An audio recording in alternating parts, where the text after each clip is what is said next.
abogado siya, yun ang ina-expect natin i-raise na issue ng jurisdiction. Number 2, violation ng free speech.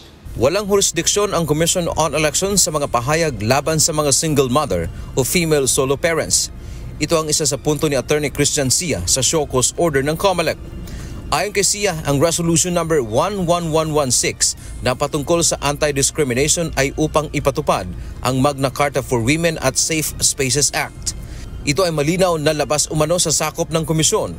Anya, ang kapangyarihan ng COMELEC ay may kaugnayan sa pagdaraos ng halalan, plebisito, initiative, referendum at recall.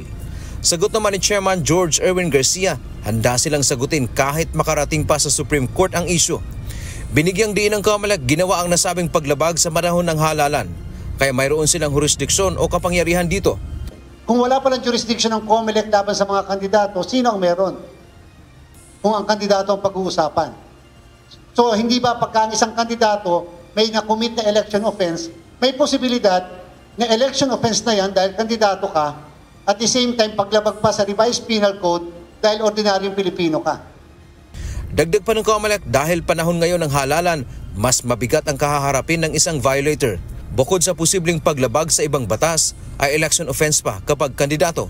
Nakabase din ang kanilang resolusyon sa ibang mga batas sa bansa. Hindi naman nagpipresenta ang COMELEC na kami ang morality police o last word when it comes to political correctness. Pinapatupad ho namin itong mga batas that have just recently been passed. Samantala, isa pang gubernatorial candidate sa Nueva Ecija na si Virgilio Bote ang pinagpapaliwanag ng COMELEC. Kaugnay naman ito sa kanyang mga pahayag laban sa isang kandidato sa pagkaalkalde na may sakit. Ngayon naman po walang katalo yung kalabang mayor ng aking mayor dahil nasa hospital na po yung kalaban namin. Hindi ko po pinabaril. May sakit po na, ano yun? Type, ano na sakit? Sa kidney. Bypass. Kidney, stage 5, cancer. Hindi po cancer, stage 5. Cancer na rin!